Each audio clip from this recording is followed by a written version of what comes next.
Got to hit slideshow mode. So yeah, but we'll be, again, tonight is part 5. Next week will be the last week of this series, but looking forward to tonight. Tonight, there is a lot of names, and there's more genealogies involved. And I was talking to Jeremy, leading up to this, and I just said I always brushed over these chapters just because it's just name after name after name after name. How could there be any depth to that or importance to it? And I was humbled by the Lord. So his word is inspired. We believe that. Every word is there for a reason. So we're going to dive into it tonight. First, we'll do a quick recap. And yes, you get to see this slide again because I love it and because this has really been the theme slide of the entire, rereading Genesis series. But really, that picture on the right you'll see is just the merging of the two pictures on the left. We've been using that picture on the top, the Van Gogh's Starry Night, as the representation of ancient thought. How really when it comes to the Bible, the people that wrote the Bible, the original recipients of it, they saw life differently than we do. The Bible's written in certain patterns with themes and imagery, whereas we on the bottom in our modern worldview really look out. We're trying to look as deep as we possibly can. So just we can combine photo, in the sense of the picture on the right, we combine the two together, but we end up losing the original, and we're trying to really peel back to get back to that worldview, that ancient thought when we read the Bible, and to have the ancient mind as we read the text. The thesis statements that we've kind of established from the beginning have been that how the biblical authors organized what they are saying is just as important as what they are saying. And I say biblical authors because this is the whole Bible. This is not just the first 11 chapters of Genesis. This is applicable to the entire Bible. And then the organization goes hand in hand with the message. So how it's organized and the meaning are tied directly together. It's not what's just said, but it's how it's said. And then the second thesis statement that we've really rolled with the past 5 weeks has been Genesis 1 through 11 really establishes the themes, the vocabulary, the imagery, that kind of thing that will go throughout that will be present throughout the rest of the Bible, so that when we see those images, those themes, etc., throughout the rest of the text, we have an established meaning behind them, and we're drawn back to things that the Lord has done previously. And so just as a recap where we were last week we did Genesis chapter 5, as well as Genesis chapter 6 through part of 9, which was the flood account. So really it was the generations from Adam up to Noah and the flood. And we looked at this, what's called in Hebrew, the Toledot formula. Toledot is just the word for generations, but that there's 10 generation formulas, if you will, in the book of Genesis. Tonight we'll actually be looking at 4 of them in the section that we'll cover tonight, but this is always used as a way to introduce something that's coming next. These are the generations of X, and then proceeding to follow. Last week, we had a good introduction to that. We looked at Genesis chapter 5. We looked, again, that Adam to Noah.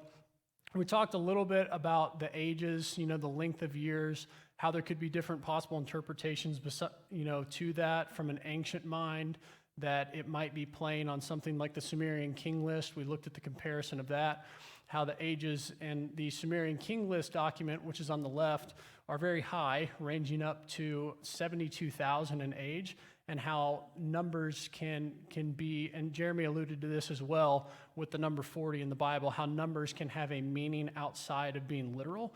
And then we contrasted and compared some of the characters from this list as well. And that ultimately when it came to, this is the intention behind the Sumerian king list, the intention was to idealize kingship by expressing the duration of the king's reign in multiples of the fundamental number, which all of those numbers on the left side are divisible in some way, shape, or form by 60. And so 60 was their fundamental number. They had a base 60 rather than a base 10 system in their culture, so it's meant to portray that. And then also that we saw the Genesis genealogy play on this 60 system, how those ages can be, it uses multiples of 60, but that there might be some play going on there as well, to kind of that theme of literal years versus is there more symbolic's not the right word, but is there more of a metaphorical meaning behind it? And then we looked at problems we looked at the issue in Genesis 17 where Abraham is confronted by God when God says you're going to have children, you and your wife will have a child, and Abraham kind of laughs it off and says, I'm 100, my wife's 90, how's that going to work? And so that we kind of tied that into the length of years in that Genesis chapter 5 too. If the average age that someone was having a child, that a man was having a child from that list was 156. So why would it be a big deal for Abram to have? So we just looked at an alternate kind of view on it, or an alternative view on the ages rather.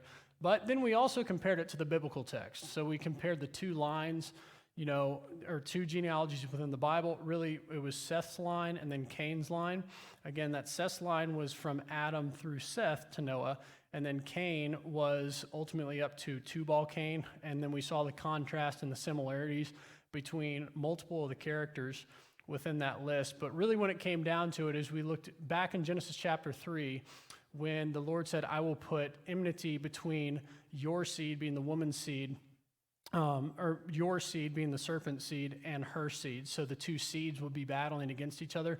That's really what this was a representation of right here. It's kind of, you have Cain chose the route of sin. Sin is crouching at the door. So Cain and his line, if you read down through the line, they chose the seed of the serpent, whereas Seth chose the seed of the woman, ultimately, walking out a godly lifestyle. And then we talked about how Genesis chapter 3, when you see this seed versus seed language, this is the biblical author telling you to pay attention to the genealogies that are going to be present in the text. And that's why we have so many genealogies in the first 11 chapters. And to get into really where we were, to recap, kind of the flood portion, we saw that, through Shem, or I'm sorry, not through Shem is later tonight. We saw through Seth's line, Noah came about, and he had 3 sons named Shem, Ham, and Japheth. And then it tells you about 9 verses later that, hey, by the way, Noah had 3 sons, Shem, Ham, and Japheth. Kind of like, okay, thanks for the repeat, but it's important. It is important. And we looked at in between these 9 verses really are those verses about, the sons of God coming to the daughters of men, and how this was really a timestamp marker. There was an understanding in the culture. We used the analogy last week of if you and I were telling a story and we just kind of, as a insert to the narrative, just started talking about the redcoats, we would know that, in our day and culture, that's a reference to the Revolutionary War. So that's the same thing going on here. But really the key point of this was that verse 8, the final verse of that, was Noah found favor in the eyes of the Lord. Noah was a righteous man, and Noah walked with God. Very much like Enoch walked with God, Noah walked with God as well. And then that's when you go into the 3 sons account, and then ultimately into the flood narrative as a whole. And so when it came to the flood narrative, we looked at the structure of the flood. We saw that it was chiastic in structure, building up to a central crucial hinge point or theme. And that we looked, it was actually 2 different chiasms built into one to play on that, or to likely play on the 2x2, 2 of the animals on the ark. So a lot of just unique attributes to the story. And we also looked at the literary flood style as a whole, these chiasms pointing to the central theme that God remembered Noah. And so this is when God remembers Noah, that's when we kind of had a repeat of that Genesis 1 narrative, where the wind or the breath blew over the water, the chaos waters subsided, and this little floating Eden that we had rested on a mountain. We had a garden resting on a mountain. Because ultimately the flood was a decreation story that, to use my favorite word again, harkens back to Genesis 1. And then it played on that theme of genealogies from Adam to Noah, and again, the seed of the woman versus the seed of the serpent, which is going to be a major theme moving into tonight in these last 3 chapters of Genesis 1 through 11. But we'll kind of pick up when they get off the ark, the Edenic covenant is restored. So remember with Adam and Eve, God said to be fruitful and multiply. Well, when the decreation happens of the flood and God recreates, he brings about, again, he brings out the new, kind of the new Adam, the new royal high priest that he's called out because the world had failed, and that's why God brought the flood for judgment. God says twice in 7 verses, in case you forgot the first time, be fruitful and multiply. And so that's the command right there to them, the same as was in the Garden of Eden. And then also God says he's going to establish his covenant with you and your seed after you. And then again, just a couple verses later, he says, I establish my covenant with you, that never again shall all flesh be cut off from the waters of the flood. And so we see this theme of, be fruitful and multiply being established, and then also the covenant is going to be established with the seed of Noah moving forward. And then when we get to Genesis chapter 9, just a couple verses later, this is where the literary structure, we're gonna keep going with this now that they're off the ark and that this covenant has been restored.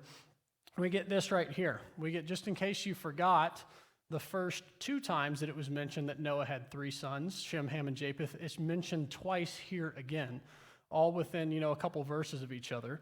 And so we've got chapter 9, verse 18, talks about Shem, Ham, and Japheth. And then you get this little insert that I have in green up here. Ham was the father of Canaan, which is just kind of, I just think it's kind of funny that you get these kind of just, hey, it's like a by the way moment in the biblical text. You just get a, hey, by the way. This guy was this guy's father. And then again, we see in chapter 10, when the table of nations start, that, again, these are the generations of Noah. By the way, Shem, Ham, and Japheth, they were his sons. But just like we had the story of the sons of God, between, Shem, Ham, and Japheth a couple chapters back, here we have another event in between. And it's a story that's, not similar to the Sons of God rebellion, but it's a story of humanity doing something bad, or not. The Sons of God was the Sons of God, but it's of a bad event occurring, we'll call it. And this is where Noah plants a vineyard, and he gets drunk, and Ham sees the nakedness of his father. And the result of this is that Canaan is cursed, which we're going to look into that. Why is Canaan cursed if Ham is the one who sees the nakedness of his father? So let's look at the actual event itself. We've got Noah began to be a man of the soil, and he planted a vineyard. And I have man of the soil underlined right here because the term here is the term for soil is the term Adamah in Hebrew, which is what Adam was formed from. Adam was formed of the Adamah. And so you have this kind of play like Noah is a man of the Adamah. So I thought that was an interesting correlation because Noah is kind of this Adam figure. And he plants a vineyard, which can be likened to the garden. But Noah drank some of the wine, and he became drunk, and he laid uncovered in his tent. And Ham, the father of Canaan, again, you get that, hey, by the way, he's the father of Canaan, saw the nakedness of his father, and he told his 2 brothers outside.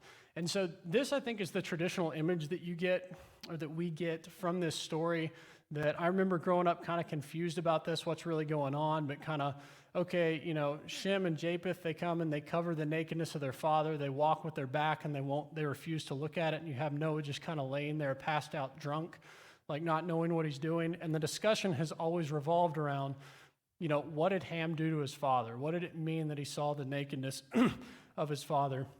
And one of the, there's several views. Probably the more popular one, at least that I've heard go around, is that Ham actually sexually violated his father in some way, shape, or form while he was drunk. But we're going to go back to grammar. Crystal's not here to smile, but maybe she's watching online. So we're going to look at what the Hebrew text actually says, or what the Hebrew grammar actually says. And you'll see this word here. It's the Hebrew word that gets translated his tent in the passage.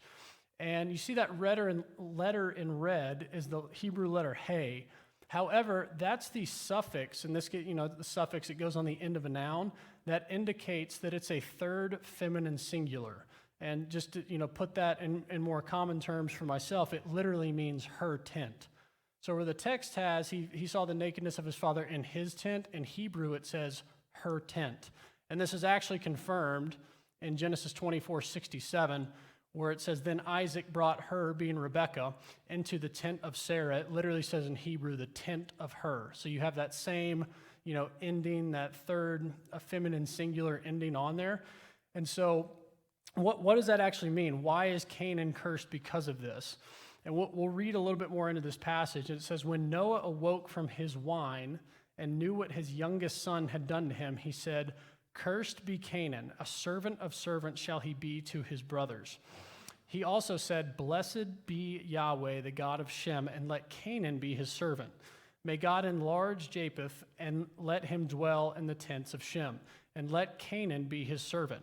And then you get, by the way, Noah died, and this is how old he was. But it's this, this kind of pattern, like, okay, why is Canaan the one who's receiving the curse for what Ham did? And here's an alternative view, and personal opinion, I think this one makes the best sense. I'm not saying it's necessarily right by that. I'm just saying, I'm just sharing my opinion, which I try not to do. But I think this explanation helped me understand what's going on here the most. So it was Ham that violated his father. But the text says that Ham uncovered the nakedness of Noah in her tent. And so in this view, the her is actually Noah's wife, which would be Ham's mother. And in this view, Canaan is the offspring of Ham through a sexual violation of his mother. So in other words, rather than sexually violating his father, Ham actually sexually violates his mother, and Canaan is cursed because he is not the legitimate seed of Noah. And I'll be the first one to say, this sounds really disturbing. All right, this sounds really wild, really disturbing. I mean, either way you slice it, whether it's an act against his father or his mother. But when we take it back to the ancient context, this is a society that is, you have to be in your father's line to inherit. And so what people would do is they would actually, and I'm not saying, I'm not saying strictly to the Bible, I'm just saying outside of the Bible, you get all these stories, even with Solomon having many wives and that kind of thing. That's how you would build up your kingdom. That's how you would build up your line.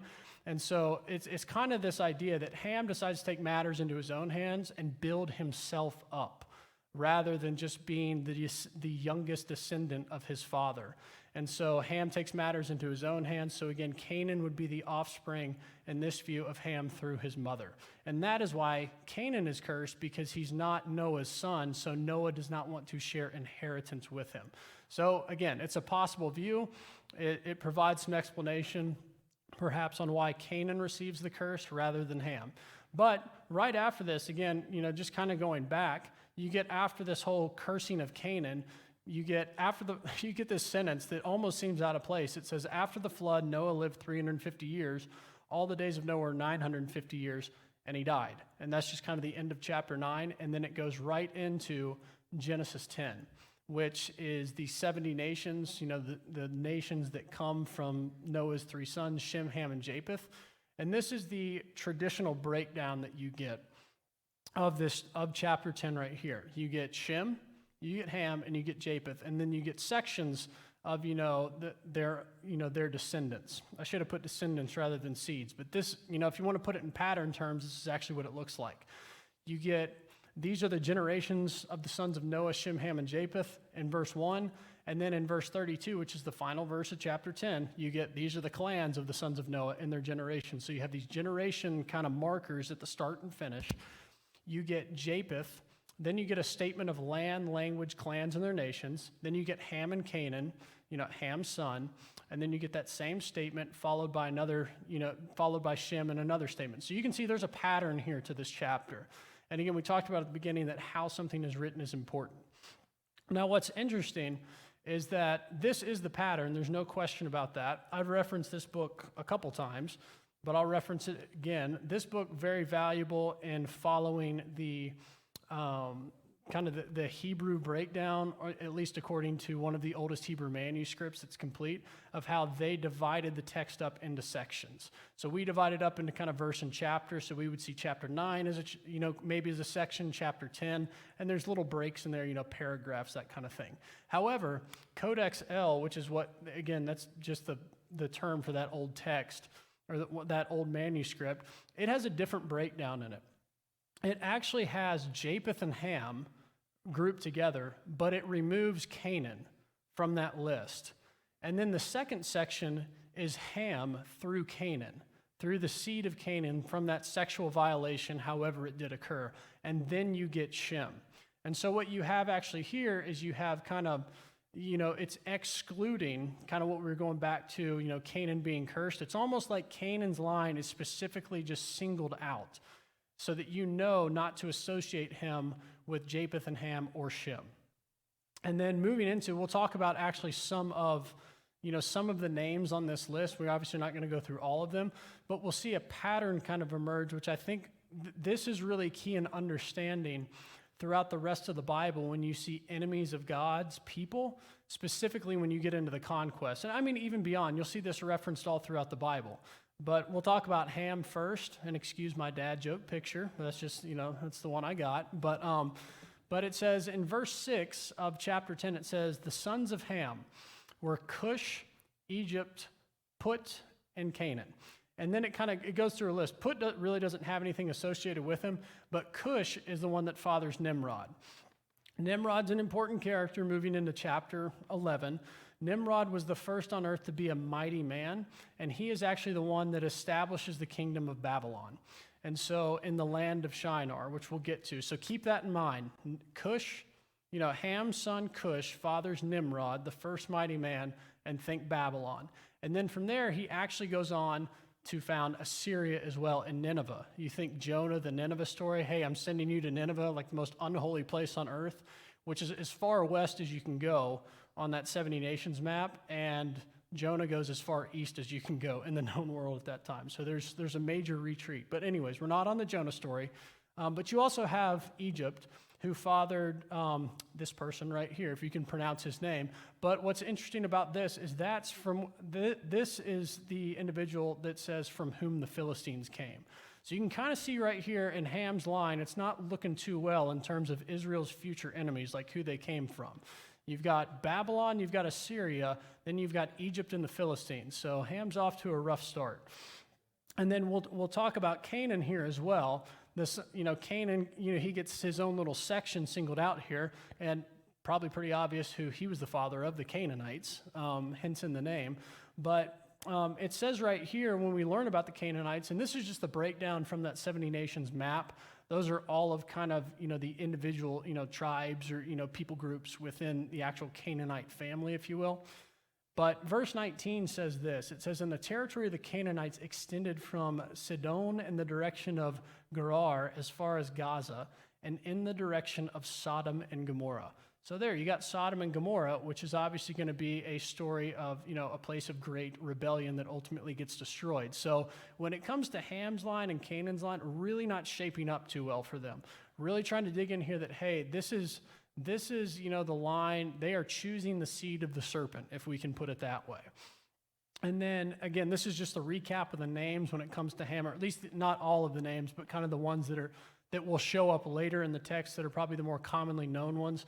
You have Babylon, you have Assyria, and ultimately Nineveh, and then you have the Philistines, Sodom, Gomorrah, and then ultimately all of the Canaanites. So you can just look at that list right there and know that that's pretty much the bad guys when it comes to Israel versus people groups moving throughout the Old Testament. So there's something going on here. There's specific reason for this genealogy in chapter 10, aside from just maybe taking up scroll space, which it's certainly not doing.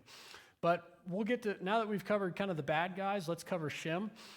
And so this is interesting right here. It says, "To Shem also, the father of all the children of Eber, the elder brother of Japheth, children were born." And it's thought that Eber, this word here, is actually the root word or the word that the word Hebrew stems from, where it says in Genesis 14, it calls Abram, before he was Abraham, Abram the Hebrew, who was living by the oaks of Mamre, the Amorite, brother of, these people.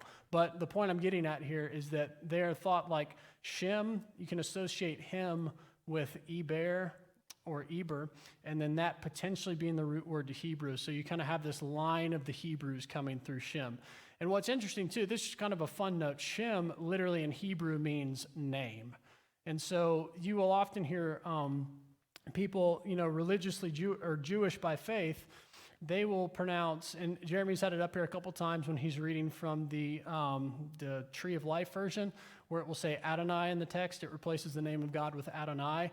Jewish people will also replace that name with Hashem, the name. And so you have this kind of, Shem meaning name. So, God is the one who can make a name.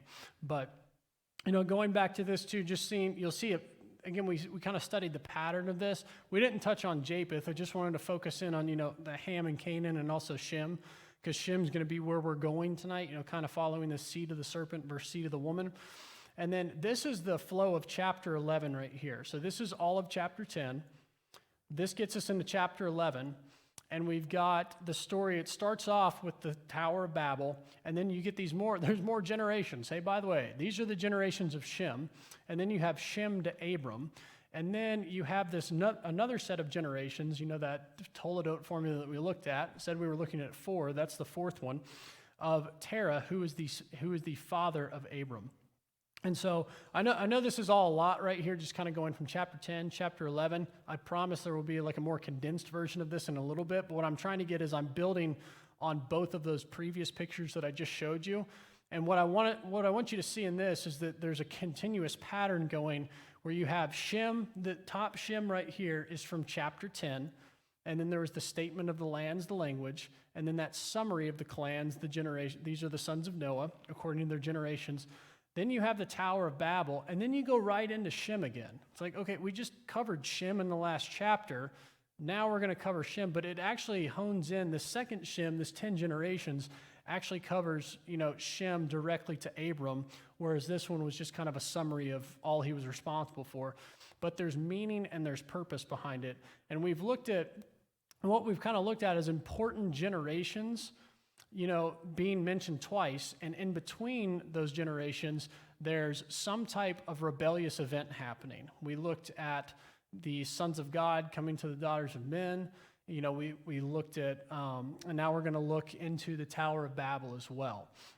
And so we'll start off with I did not know that animation was in there, but that was cool.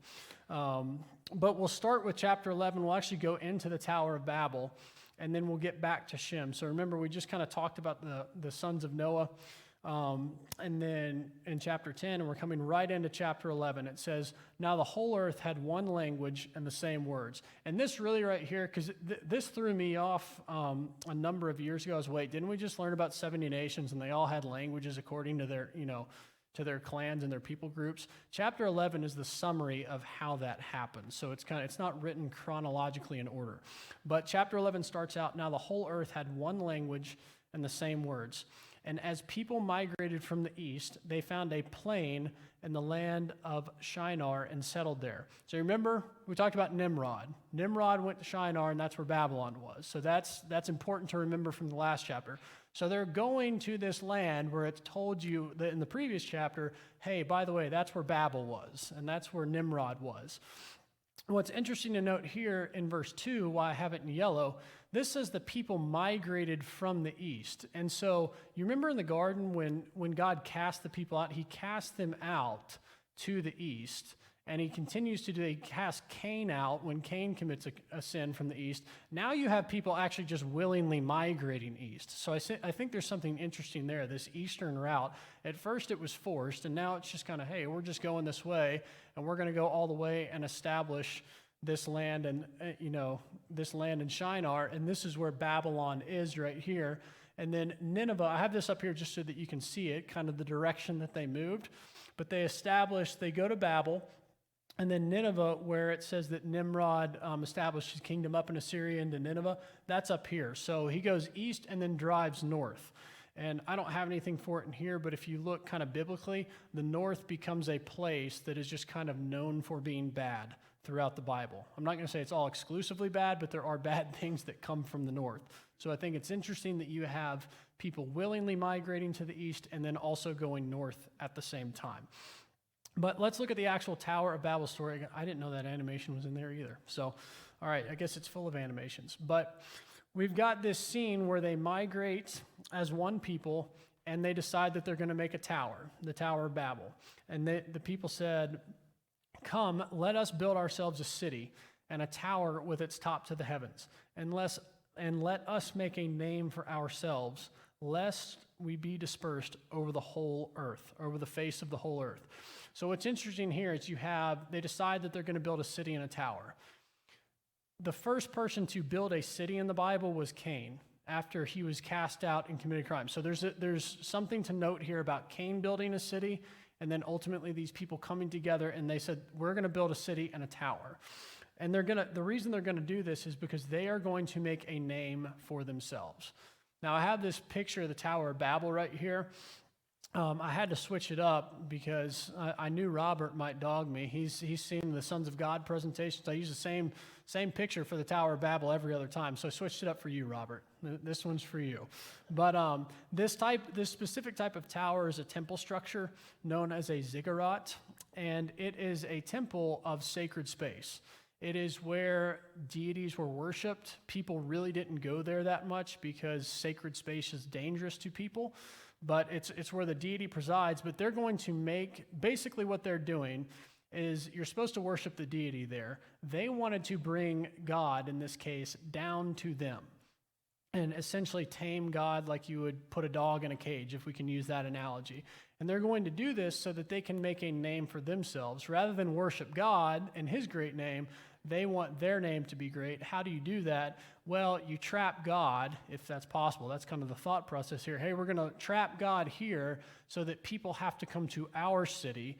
And that's how the city will be made a great name, because we are the city that you come to worship God.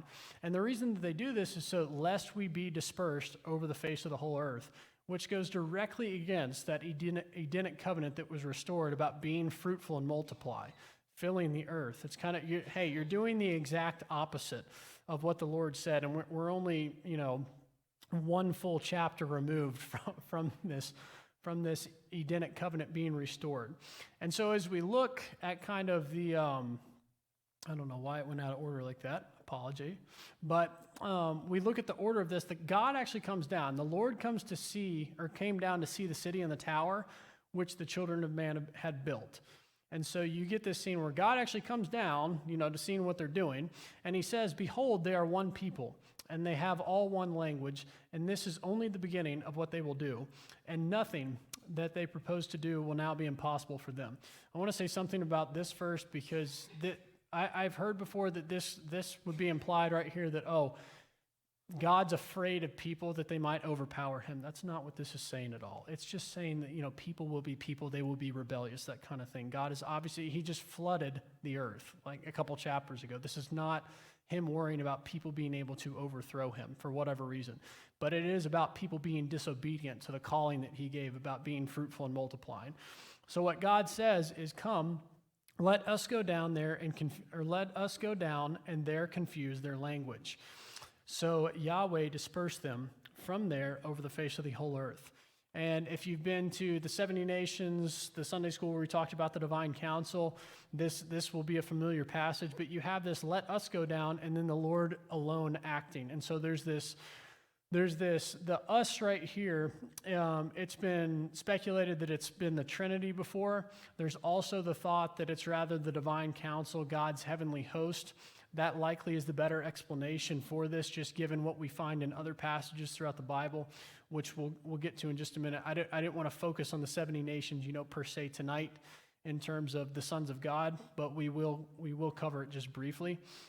The next verse 9 it's the result of God, dispersing them. Oh, I did not say this. When it says the Lord dispersed them over the face, from there over the face of the whole earth, it's that same word "dispersed" from the previous, when they say "lest we be dispersed," it's the same word. So it's just showing in Hebrew. So it's just showing God they had the intentions of staying in one place, and God said, no, I'm doing the exact opposite, because you are not being obedient to me. And so therefore its name was called Babel, because there Yahweh confused the language of all the earth. And from there Yahweh, again, he dispersed them over the face of the whole earth. So just to cover this really quick, I know we've covered it extensively in other sessions, but just to bring a little bit more clarity to the Tower of Babel, because really in Genesis we get kind of the historical account of Babel, and in Deuteronomy 32 we get the spiritual account of what really happened at Babel. And just to kind of bring into that, let us go down there and confuse them, and then the Lord acting alone, we find in Deuteronomy 32 verses 8 and 9 that when the Most High, that's God, that's the Lord, gave the nations their inheritance, when he divided mankind, he fixed the borders of the peoples according to the number of the sons of God. That sons of God right there, that's the us from Genesis chapter 11. And verse 9 says, "But Yahweh's portion is his people, Jacob his allotted inheritance." And so to kind of summarize this and bullet point it for maybe ease right here, you have mankind being divided. The only time that happens in the biblical text is Babel. So Deuteronomy 32 is a reference to Babel. Borders are established. We looked at the nations from Genesis chapter 10. Those nations are established. And then according to the sons of God, that would be the us from Genesis chapter 11, verse 4. And the Lord himself says that his portion is Jacob, but Jacob isn't in the story yet. Jacob's not one of those 70 nations, so God is actually going to, we'll see in just a little bit, God is going to bring up the nation of Jacob or the nation of Israel. And then just to kind of recap, the Deuteronomy 32, 8, and 9 is God's disinheritance for humanity. They chose to be rebellious, again, doing the exact opposite. So this was their punishment for their lack of loyalty to God. And these sons of God, they were good people. God did not turn them over, people. They were divine beings, but God didn't give them over in the sense of, hey, I'm just going to let evil beings rule over you. We saw the divine rebellion back in Genesis chapter 6. And so you get this sense that divine beings, from Genesis chapter 6 can rebel. And so these sons of God, they were lesser divine beings, but they were really to point the nations back to the Lord. And I've used the analogy before that, if a child is so rebellious that you have to kick them out of the house and go live with the cool aunt or the cool uncle, really the goal behind that is so that the cool aunt and uncle can talk some sense into the kid and send them back to their actual parents. Spoiler alert, if you read Psalm 82, the sons of God failed at doing this. But we find there is allotment language throughout the whole Bible about, don't worship the gods of the nation, things that the Lord your God has allotted to all the peoples under the whole heaven. So this is confirmed elsewhere. This is in Deuteronomy about, the Lord has pulled, in verse 20 right there, God pulled his own inheritance out of Egypt. That was Israel, obviously, but there's evidence throughout the scriptures that God did allot it away. And this even plays into the New Testament. That's why I have it in here. We've got Paul at Mars Hill, and this is from Acts chapter 17. Paul is actually referencing, Paul gets invited basically to go to this council meeting where you have these people. It's called the Areopagus, but it was basically just a group of people that sat around all day. They were like a supreme court of religious thought. They just loved to hear new ideas, new things. They hear Paul's in town and they're like, hey, you got a cool story. You're talking about this Jesus guy. Like, we want to hear about it. We're open to it. And so Paul goes up and he says this in verse 26, and he made from one man every nation. That's a reference back to Noah. In that Genesis chapter 10, Noah and his 3 sons, from them come every nation, the 70 nations of mankind to live on the face of the earth, having determined allotted periods and the boundaries of their dwelling place. So this is a reference in the New Testament to Paul saying, like, listen, there were allotments that were determined in periods of time. This is why you have, instances where in the New Testament, around the time of Jesus, when he's confronted by demons, and they'll make comments like, is it your time? There's an allotment in place. There's allotted periods and times in place. Paul goes on to say that they should, the reason for this is that they should seek God and perhaps feel their way toward him and find him. Again, the aunt and the uncle trying to send the kid back to the home. And this is not just unique to the Bible. I really want to point this out. This is actually from Plato. There's written all over ancient text. This is ancient text, again, from Plato, where it talks about the gods having allotment. So in the days of old, the gods had the whole earth distributed among them by allotment. And so that's kind of Paul's thing. He says, hey, I know you have, you're allotted away right now, but I know the God who allotted everything away, and Jesus came back. He came in the form of Jesus to basically win you back. We've talked about Jesus and the reclaiming of the nations, but that's kind of the whole point. And I'm just trying to show, I know we're in Genesis, but I'm trying to, just really make the point that what we're getting at here, it will carry on throughout the entire Bible. These first 11 chapters, specifically with this, with these nations, the Tower of Babel. We've even talked about, the Pentecost, where people hear the gospel all in their own native language, is really the reversal of the Tower of Babel. So these are themes that play on all throughout, even into the ministry of Jesus, into his return. And so again, just to cover this is the last slide on this, but just showing that verse 9 here, the Lord's portion is his people, Jacob his allotted inheritance. Again, Jacob is not one of those 70 nations, so there is a plan in place for Jacob to emerge. And that is why Shem is mentioned again. In these genealogy lines, you get 10 generations from Shem to Abram, who eventually becomes Abraham. And you get this other generation break. Terah is the father of Abram, but you go all the way from Shem, and it really goes down to Terah, and then it tells of his 3 sons. Hey, there's 3 sons again.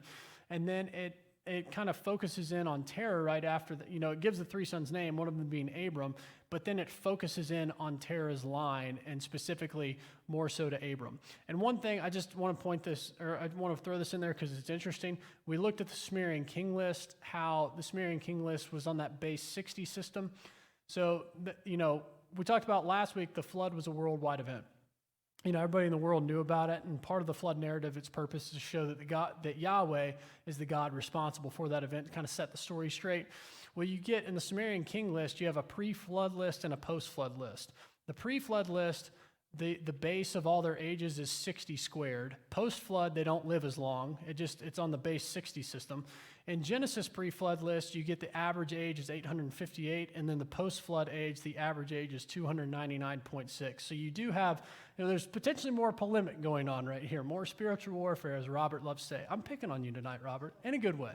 In a good way. But I just love that, pointing it out here that there's, there's a lot at play here, I think. But, to kind of bring this back to Terah, Abram's father, we have here in those verses where it says, these are the generations of Terah. It says, Terah fathered Abram. He also fathered Nahor and Haran. And Haran fathered Lot. Lot's going to be an important character moving forward in Genesis when it comes to Abraham and Lot. But Haran, that other son, he died in the presence of his father, Terah, in the land of his kindred, Ur of the Chaldeans. And so it goes on, verse 29, it talks about how Abram and Nahor took wives. Abram's wife was Sarah. And then it goes on to make this point in verse 30 that Sarah was barren. She had no child. And that's obviously, it's kind of setting you up. It's letting you know that, this is a culture of honor and shame. A woman really, in some way, and this is not biblical is what I'm saying, but what I'm saying is that per the culture at that time, a lot of the woman's honor, or at least, viewed as kind of purpose, was that she could have children, that she could bear children to continue the line. So it's letting you know right here that Sarah is barren, and then it kind of proceeds forward into letting you know that Terah took his sons, and they went forth together from Ur of the Chaldeans to go to the land of Canaan. But when they came to Haran, they settled there. And Terah actually dies when they're there. So their plan is actually to go to Canaan, who we learned about earlier, the home of the Canaanites. And then this is really the end of chapter 11. And then you get verse 12. And this right, we talked about it, I think, last week or 2 weeks ago. Genesis is split up. It's 50 chapters. Genesis is split up into two sections. You have Genesis 1 through 11, which is what we're covering. And then you have, Genesis 12 through 50. And the central hinge point, if you will, the link that connects the two sections together is chapter 12, verses 1 through 9. And it's when God calls Abram, who will later become Abraham. And so this is why we've had the genealogy list all the way down from, Adam to Noah, and then Shem, and then ultimately to Terah and Abraham. So now this is verse 1 of chapter 12. Now the Lord said to Abram, go from your country and your kindred and your father's house to the land that I will show you. And I will make you a great nation, and I will bless you and make your name great, so that you will be a blessing. I will bless those who bless you, and him who dishonors you I will curse, and in you all the families of the earth shall be blessed. So remember, we talked about how Jacob was not one of those nations listed in the 70 nations. This is where God is pulling out, again, his kind of Adam character, his royal priest, and he's saying, I am going to make you a nation. I am pulling someone out of the nations to make a nation unto myself for my people. And we also learned that this is ultimately Abram was the first Hebrew, if you will, according to Genesis chapter 14. That's where the term first appears in the Bible. Hebrews obviously kind of, and Israelites being the people of God. In verse 5, this is where we get in Genesis 12:5, it says, and Abram took Sarai his wife and Lot his brother's son. So he's going, his father's passed away, and he's carrying, and Lot was the son of his brother that died, so he's looking after his brother's son. And it says, and all their possessions that they had gathered, and the people they had acquired in Haran, and they set out to go to the land of Canaan. What I want to point out here, and why I have it underlined in the middle, is they took the people that they had acquired in Haran. God called Abram to do something. He calls him out, and he says, I'm going to bless you. And what I'm getting at here is that they actually take people that they had acquired. Abram was not part, this is God's start in building up his people group, if you will. He didn't require Abram to be perfect. He just said, go, and he and I'm not promoting like that they were taking people by any means like that, but what I'm saying is that when Abram was obedient, And he was obedient throughout his life. Obviously, he wasn't perfect, but he goes and he allows the Lord to teach him as he will. And the Lord reveals things at times to Abram that he can act on. And ultimately, what we see here is that they set out to go to the land of Canaan. And then when they came to the land of Canaan, Abraham passed passed through the land to the place at Shechem, to the oak of Moreh. And we talked about people being trees. All the way back from kind of the creation narrative, people and trees being linked closely together, and how trees are a meeting place or a testing place, where Adam and Eve were tested at the tree. Cain is tested with Abel, kind of the people tree talk. So here, there's mention of Abram passing through to the place, or by the oak, by a tree. And at that time, the Canaanites were in the land. And then the Lord appears to Abram at this tree. So again, the tree being a meeting place.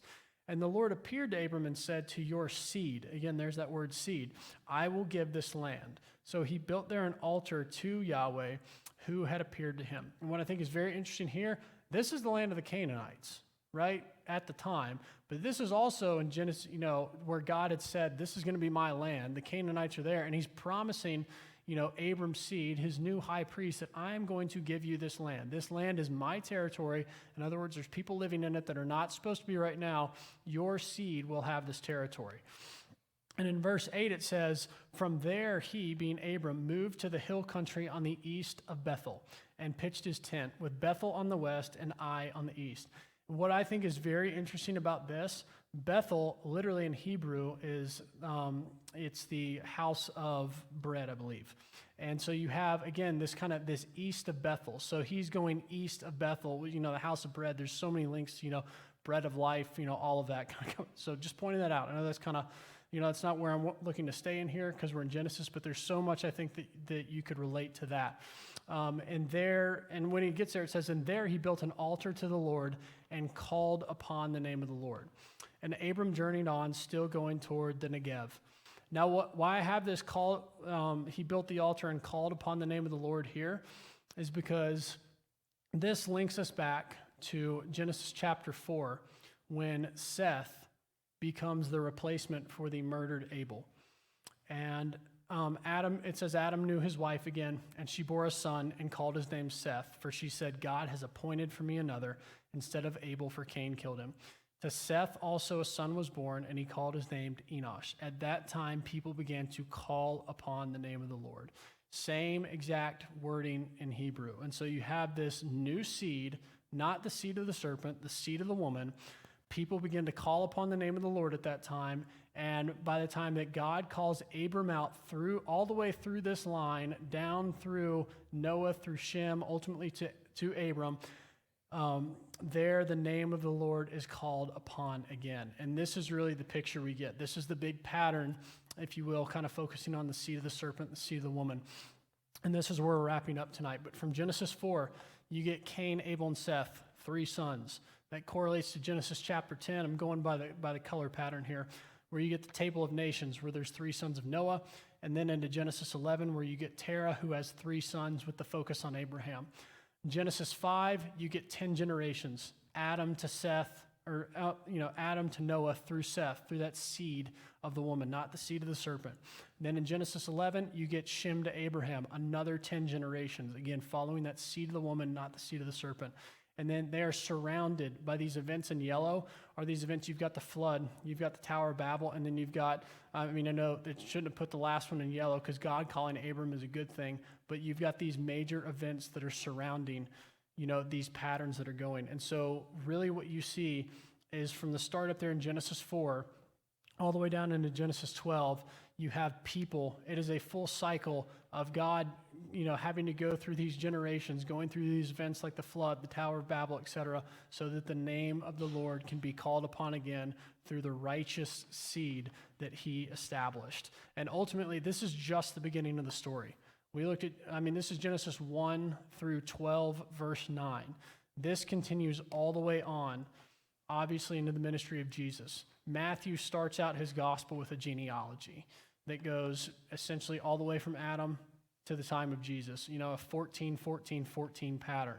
And so we could get into that. I won't because we're staying in Genesis, but this is really what I wanted to focus on tonight, where I felt it was leading, because you see this, from Genesis 4 really into Genesis 3, you see this idea of the seed of the enemy and the seed of the woman, the righteous person, the line that God chooses are always in conflict with each other.